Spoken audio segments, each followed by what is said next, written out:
First at 4, we have breaking news in the death of Gabby Petito, what the autopsy results have revealed about her murder. Also, the balance of power in Michigan, new redistricting. It was supposed to make things a little more equal, but African-American leaders say they see some big trouble ahead. And here's Paula. A new national survey says that superintendents are quitting or thinking about quitting at an alarming rate. What this means to your local school district. Clouds have filled in for most of us. A lot of cloud cover across most of the area. Most of those clouds are not leaking, and we're going to talk about the prospects for not only additional rain, but big changes coming our way for the weekend. All of that straight ahead first at 4. Local 4 News starts now with a breaking news alert. Good afternoon. I'm Karen Drew. Breaking news first at 4. We just received the autopsy results on the death of Gabby Petito. You'll remember the search for the young woman and the discovery of her body in Wyoming has grabbed national attention. In the past hour, the Teton County coroner announced the cause of death was strangulation. He also confirmed the manner of death was homicide. The coroner also said it seems Petito was dead and exposed to the wilderness for 3 to 4 weeks before her body was found on September 19th.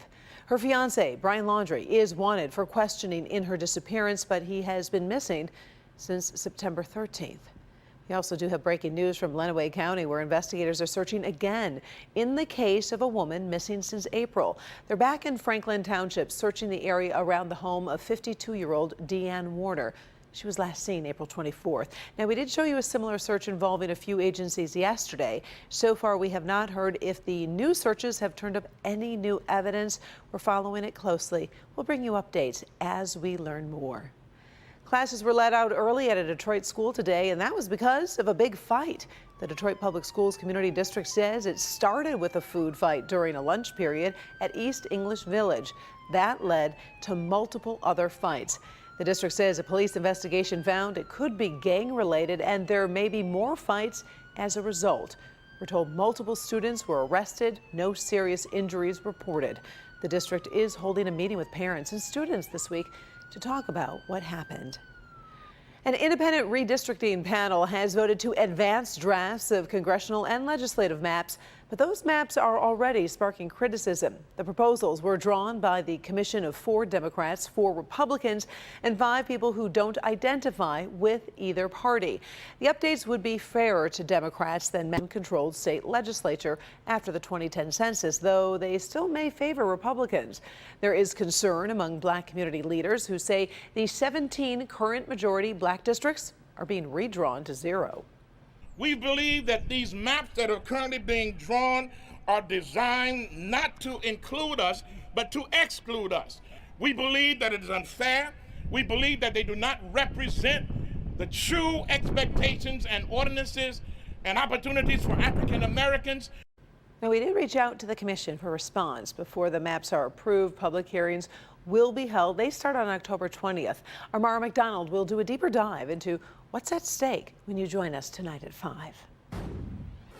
Right now, we're going to jump into the first forecast. Some of you might be seeing a little bit of sprinkles in your area. Will they develop into anything bigger? Meteorologist Paul Gross joins us with the latest. Hey, Paul. Yeah, hey, Karen. You know, we had that wedge of sunshine that developed after the showers this morning, and that was replaced for 21 Celsius right now, winter. That's 70 Fahrenheit, 70 at Grosse Ile, 71 in Taylor, and then a little farther west, 69 in Metro, 67 at Canton. Same deal in the south zone. We're near 70 in the east, and then you get back to Adrian. It's 65 degrees, 64 in Grass Lake. Our west zone, pretty much mostly in the 60s. We're going to not talk about Ypsilanti. I think that thermometer has been consistently reading too high. And then in our north zone, again, on the eastern side of the north zone, it's 72 in Port Huron, 22, which is 72 Fahrenheit in Sarnia, 72 in Sandusky, but then mid-60s back to the west. And again, just maybe a couple of sprinkles north of I-69, but other than that, mainly dry through the evening hours with temps in the 60s. Karen, we'll talk about those big changes coming in just a few minutes. Right. Thank you, Paul. Well, it's no secret educators have been under a lot of stress during the ongoing COVID-19 pandemic. And now we're seeing signs the pressure is going all the way to the top, with more and more school superintendents thinking about calling it quits. Paula Tutman has been working this story for us for a while, and this is a big deal for Michigan schools, Paula. Yeah, Michigan schools and really every other school district in the nation, because for these educators, these top educators, their love of this job hasn't changed. What's changed is the way they're being treated. Most take a very deliberate path from teacher to principal, being called up to the superintendent's position because they believe in children, they love children, and they know public education is so important. March is reading month. I dress up as a character, and his name is Red Reed. For Jeff Wright, at 60 years old and after decades as an educator, the last 4 at a small school district in central Michigan, the call he looked forward to most was the call to his financial advisor. My whole goal is to retire as soon as possible. After epically rude and disruptive board meetings, threats, slurs, and bad behavior from parents over mask mandates, whether or not to recognize the actual and real existence of a deadly pandemic, and just plain bad behavior, he winces when he repeats the things parents said to him to his face. Do you even care about kids? Screw what the government's telling you to do. You're not doing the right thing for kids. Questioning my faith. Jeff Wright said goodbye to the Pewamo Westphalia School District, about 35 miles northwest of Lansing, and it's 600 or so students. So he could do absolutely anything else. Yes! And herein lies the road ahead for education in the United States, because according to polling done by the National Superintendents Roundtable, which is the professional organization for the nation's top educators, we send out a survey. It was just 10 questions, just the simplest thing, entitled, "Have you thought about quitting?"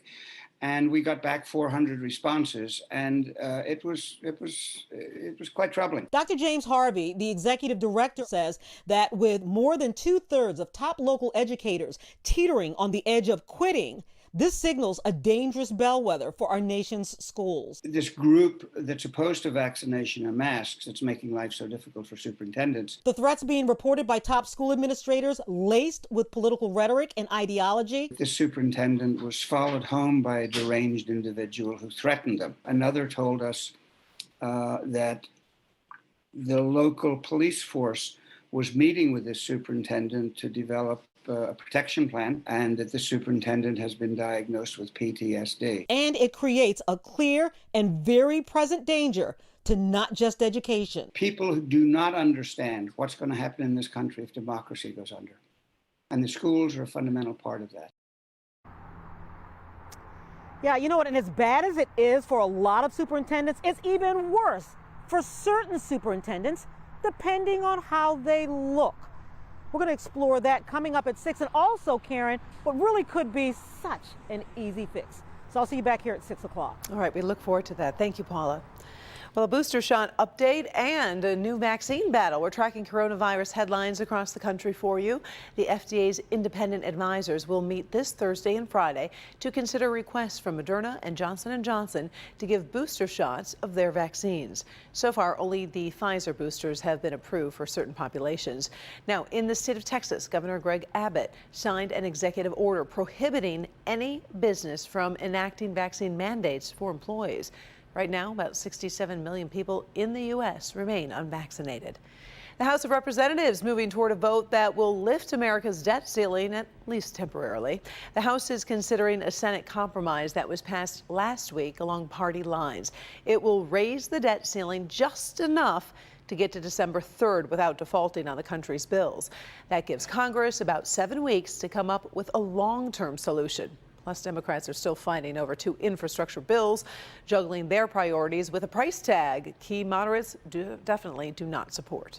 There's been a lot of discussion, and we are a Democratic Party. We are not a rubber stamp or a lockstep party. We have our discussions, and I'm very proud of the values that all the members have brought to the table, the knowledge of the issues that they're advancing, that they bring, and the realization that even at 3.5, you have to make decisions.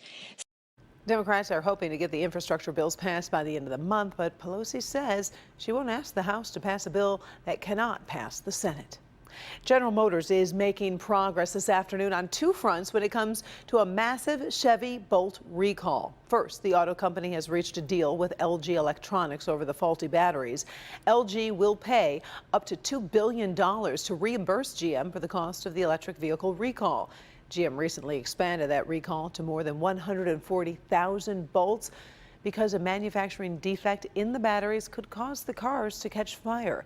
Also, we are told GM has started shipping the replacement batteries after delays caused by plant shutdowns due to a semiconductor shortage. Still ahead, your first at 4. Don't be late with any Christmas gifts you're sending through the mail. We do have the deadlines you should know about. Also a word of warning. And some people might think this new comic book goes too far, but others are crying tears of joy. We're going to explain. And retail chaos caught on camera. I'll tell you what sparked the violence that sent a security guard to the hospital when we come back. Trying to get your steps in? You may have heard 10,000 is the goal, but not for everyone. Why your goal may be different and what matters more tomorrow morning on 4.